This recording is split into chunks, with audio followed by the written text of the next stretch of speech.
की आता नुकत्याच लोकसभेच्या निवडणुका झाल्या आणि अनेक दिवसापासून माझी इच्छा होती की माझं वैयक्तिक कार्यालय इथं आपल्या सगळं सहकार्यानं आपल्या पत्रकारांना इथं बोलावं, कारण माझं ऑफिस माहीत झालं पाहिजे.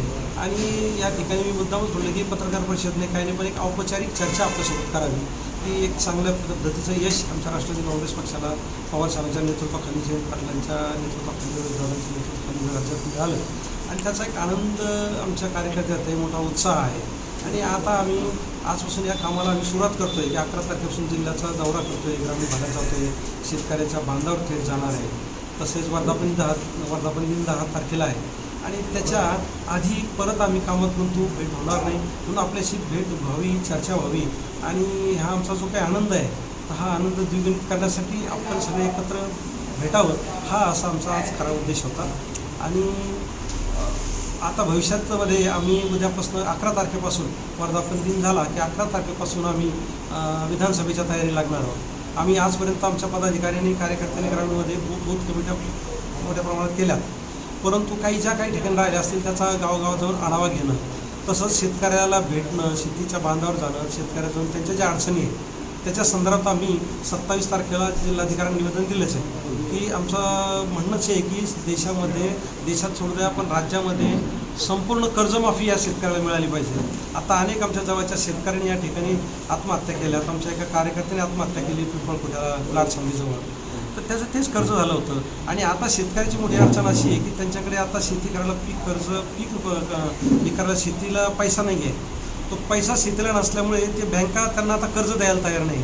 तर त्यांना एक तर त्यांचं पहिलं कर्ज आहे ना, आता कर्ज मिळत नाही. शेतकऱ्याला शेती पिकाला म्हणजे बी भरणाला, शेती मशागतीला पैसा नाही आहे, तर तेव्हा त्यांना आता नवीन कर्ज बँकांनी ताबडतोब तात्काळ हे कर्ज दिलं पाहिजे. याच्यासाठी कलेक्टरला आम्ही निवेदन दिलं आणि 20 तारखेपर्यंत 11 ते 20पर्यंत हा जिल्हा दौरा करून आम्ही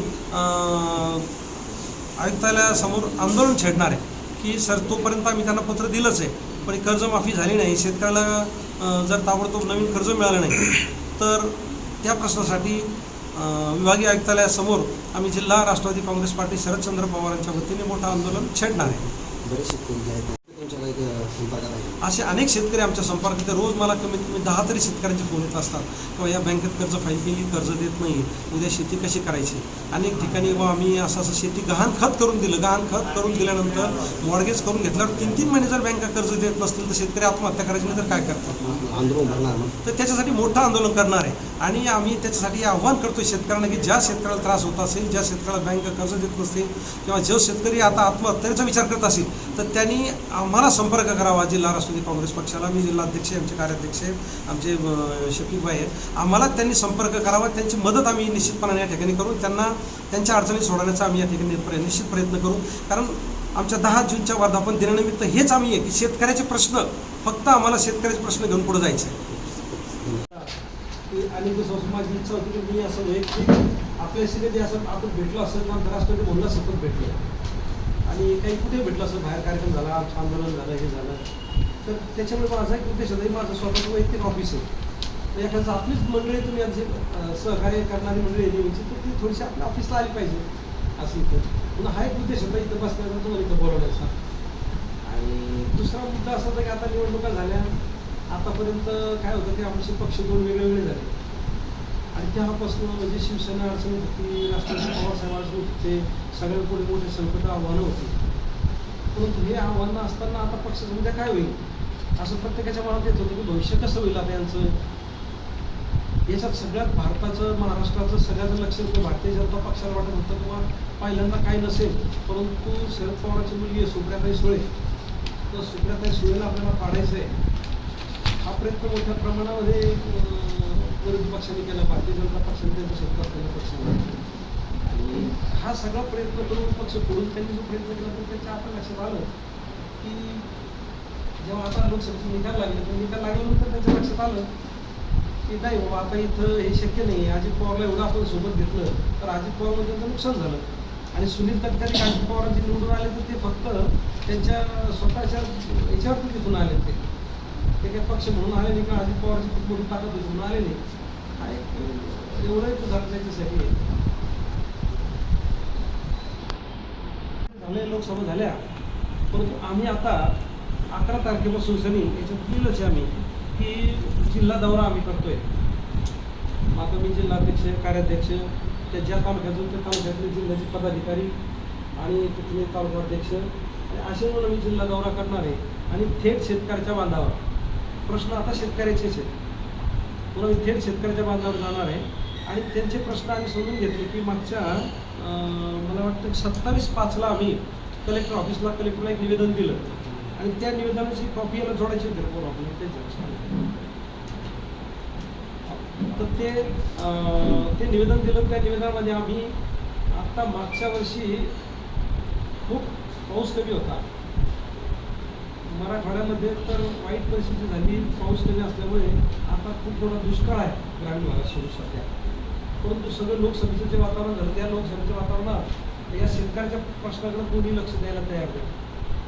म्हणजे ज्याला तो लोकसभा लढायची निवडणूक लढायची त्याला मंत्री व्हायचं त्याला खासदार व्हायचं याला माणसं फोडायची ही सगळे नेते याच्यात मशगूल राहिले. म्हणून आम्ही आचारसंहिता जरी चालू होती 27 तारखेला कलेक्टरला निवेदन दिलं त्याला विनंती केली की तुम्ही शासनाला कळवा ताबडतोब आणि राज्यामध्ये आता आम्ही जिल्ह्याचाच विषय आहे परंतु सरसकट कर्जमाफी करा. की सरसकट कर्जमाफी याच्यासाठी की आता अनेक शेतकऱ्याच्या आत्महत्या होताना आपण पाहतोय. आता एक 8 दिवसापूर्वी आमच्या औरंगाबाद संभाजीनगर तालुक्यामध्ये नामदेव पाटील दाभाडे आमचे जुने कार्यकर्ते होते पिंपळखोट्याचे तर त्यांचा मुलगा आहे विठ्ठल नामदेव दाभाडे यांनी आत्महत्या केली. तिथं जाऊन आलो भेटून आलो तर ते आमचेच कार्यकर्ते राष्ट्रवादी परंतु सगळं हे परंतु 4-5 लाखाचं कर्ज आलं 12 वर्ष दुष्काळामुळे आणि आज लोकांना तोंड द्यावं काय शेती विकत नाही म्हणून त्या माणसाने आत्महत्या करून घेतली. असे अनेक प्रकार घडायला लागले. फक्त आता जे काही लोक आहेत सगळे असे बसलेली आहेत समजा साधारण गावात जातो आपण भेटतात ना त्यांनी आत्महत्या केली भेटात तिथं 500-200 लोक येतात.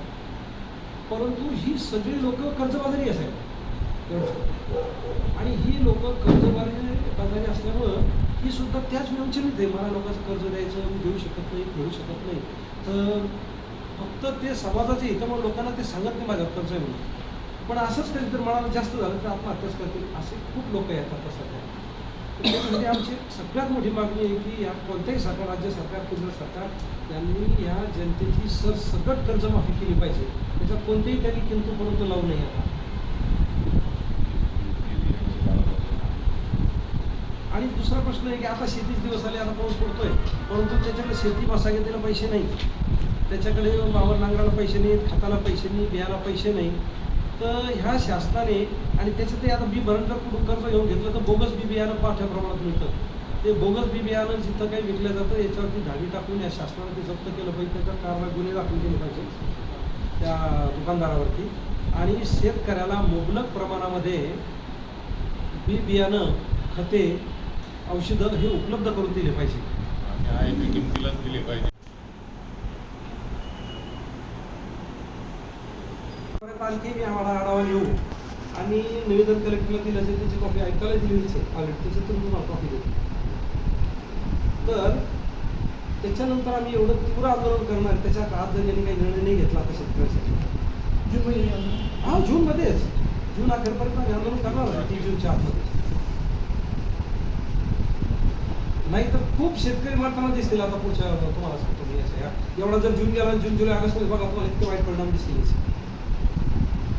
नवीन प्रश्न एवढे आमच्याकडे झालेत एवढं चांगलं संघटन झालं तर लोकांचं म्हणणं या असल्या पदाधिकाऱ्यांची गरज नाही. आपण सामान्य कार्यकर्ते किती येऊ द्या पण नेत्याला नको म्हणतात त्या हे नेते गेल्यामुळे पक्ष मोठा झाला आपला. खरं खोटं आहे सापडलं बऱ्यापैकी विरोध